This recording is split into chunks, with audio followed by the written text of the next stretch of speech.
Here, I had just got done with my foundation and my eyebrows, and my face is baking currently.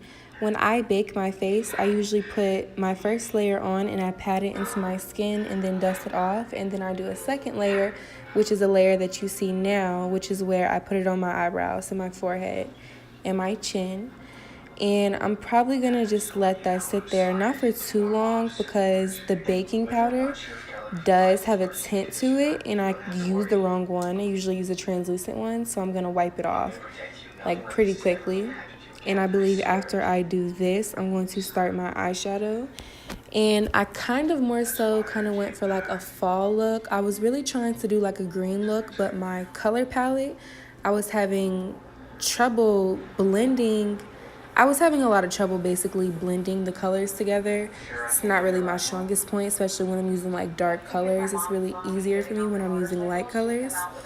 But yeah, you just see me making faces, and here is where I dust off my eyebrows.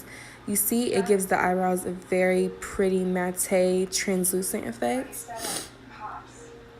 And it definitely pays off if you like to wear your eyebrows all day, or you know, like you just want your eyebrows to be perfect. I would recommend setting them before and after doing your makeup. And when I say after, I mean like when I just did it, because I actually, before I put on my foundation, I set my face because I have oily skin, and sometimes I just feel like it makes my foundation look better and last longer when I do set it.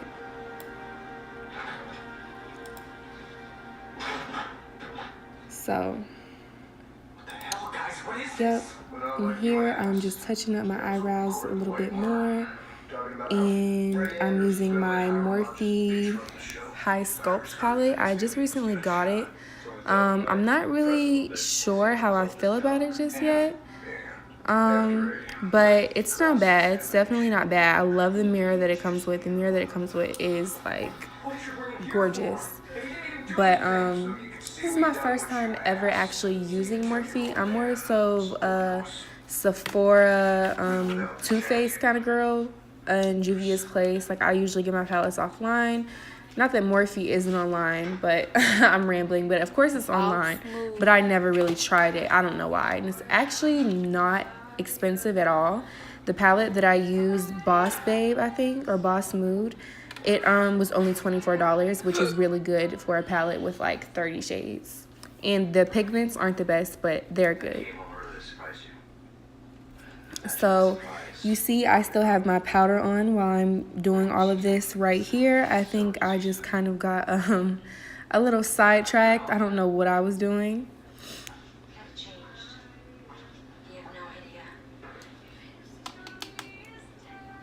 Okay, so you see me going in with the orange shade from the Boss Mood Morphe palette. And it was, I don't know if you can tell, but it wasn't really showing up at first. I don't know if it's because my brushes aren't all the way clean. These are my personal brushes, by the way. But yeah, I don't know if it's because my brush wasn't all the way clean, but I had to use quite a lot of product to get the orange to show the way I did. Now that I think about it, I probably should have just used my orange from my Juvia's Place Zulu palette. But it turned out fine. And this isn't the first look I did with this palette. I didn't record the first one, but I'll be doing plenty more because they give you a lot of options.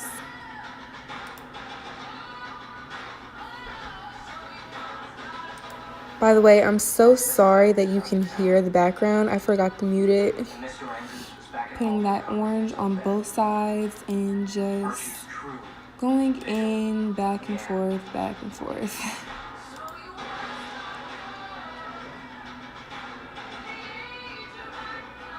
He made a promise, a vow, to protect his father from harm. And as long as the man in the black hood was out there in the night, Archie. And after I go in with this orange, I'm going to go in with a darker green. And now that I think about it, I probably should have started off with a lighter green. But like I said, I'm not that great at layering light and dark colors together. It's like, you know, I salute to the girls who are good at it, but it's so hard for me. Not necessarily hard, but I just don't have a lot of practice with it. Over time, of course, I'll probably get better. But I guess I should have probably used a lighter green and then tried to blend it out with the darker green. But instead, I put the darker green on first and blended it out with a lighter green. I believe in putting the dark green on now. And you see, I use more of a pointy, angled eyeshadow brush to get it really in my crease. And then I took a fluffy brush and I fluffed it out. And actually, the first time I took the fluffy brush, I did not use any color to blend it with, which could have been why it turned out kind of a mess a little bit. But I fixed it up. And then I'll end up going back in with the I'm gonna end up going back in with the green over, the lighter green over, and I'm gonna add a little bit more. I did a lot on that one eye. I'm not sure if it's this eye, but it's one of the eyes I had to do like a lot of work on because I kept messing up. But you know, practice makes perfect. That's the best thing about makeup.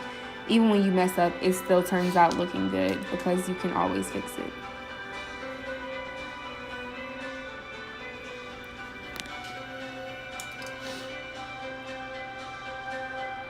And I'm looking at it like, oh my God.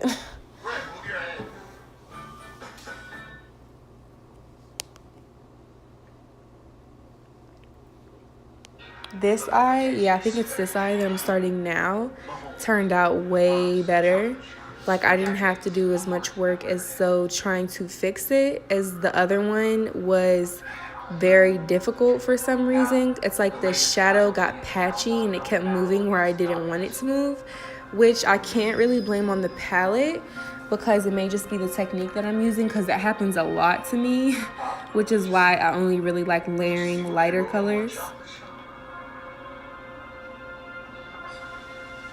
You see that eye like kind of works a lot better for me as the other side is just looking a little messed up.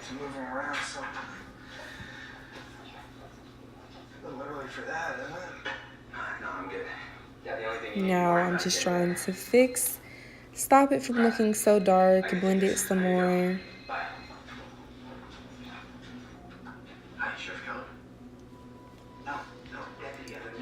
And I'm also going back in as I go with the orange, but I did not dab my brush back in the palette because if I would have did that, it would have just looked a hot mess and carried onto my brows, and it just would have went up way too far. And I already kind of have a tendency to take my eyeshadow up a bit far, and my eyes are a bit hooded and slanted, so you know sometimes that can be unflattering to people with that eye shape. When it comes to eyeshadow, it's very important to know the shape of your eye. Not even just knowing the shape, because that can't help you out much if you don't know how to work with the shape.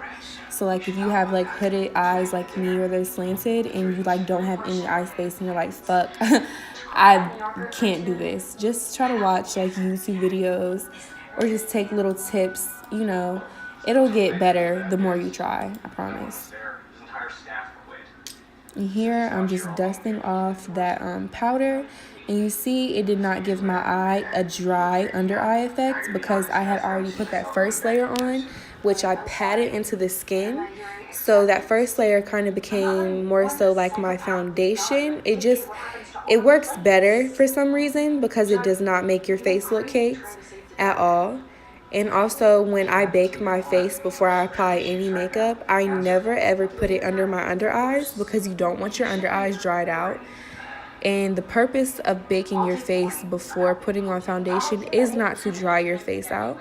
It's just to make your face a little bit more matte, and so the foundation and everything can go on a little bit smoother. And also, before I bake my face, I spray my setting spray and I kind of let it sit, or I'll pat it in. I've heard from a lot of makeup artists and people who do their makeup in general say they like to press in their setting spray. I personally don't really care for it. So I just don't do it. But if you want to try it out, give it a shot. And there I'm kind of just admiring my outcome because I did get a little scared.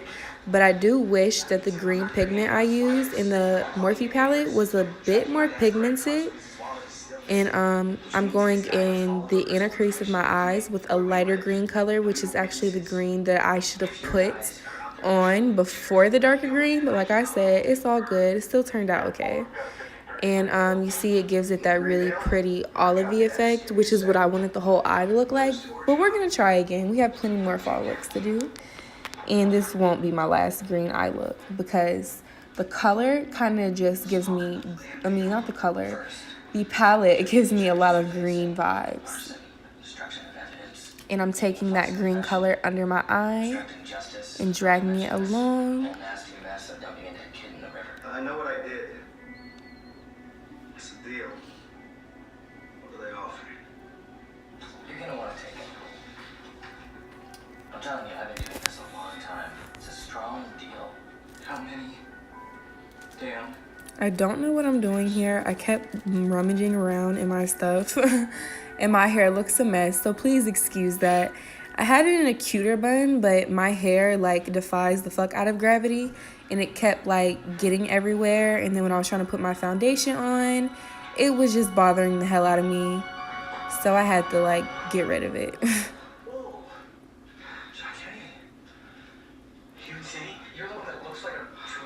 And there, I'm just putting in a mixture of one of the lighter highlight colors in my High Sculpt palette and one of the lighter colors in my Morphe palette. Just putting that on my brow bone and the inner tear duct of my eyes. My hair looks so ugly. I cannot stop looking at it. And there, I took the blending brush that I used to put the whiteness in the corner of my eyes to just add a little bit more green to my crease and blend it because that brush is fluffier and a bit harder.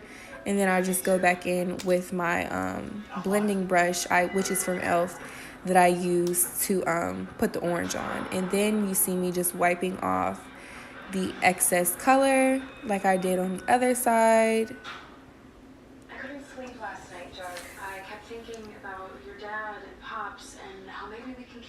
With one stone. And there, when I was cleaning it up, I actually took some of the foundation I used and just like, dabbed it on there. I didn't rub it on there. I just dabbed it on there because I didn't want it to create a patchy effect with my my under eyes already set. But I didn't really get the wipe on my under eyes as much as the corner of my eye, which is what you should try to do. If you're not using a Q-tip, be very careful with the wipe that you use or whatever you use, that you're not completely rubbing off a lot of makeup under the under eye, or else it will look patchy and weird when you try to fill it back in. So I can make sure no one comes in. I know it sounds crazy, but the guy who shot my dad is still out there. And I just use my Morphe sponge to kind of fill in that spot again afterwards, and then I'm going back in and fixing my under eye, applying more green. There, I'm just checking out the look. Please, anything. When I lived in New York, I saw a therapist once a week to help me Rummaging again. all sorts of Park Avenue drama. Now, I'm not saying that Setting my face. Maybe the school counselor could help.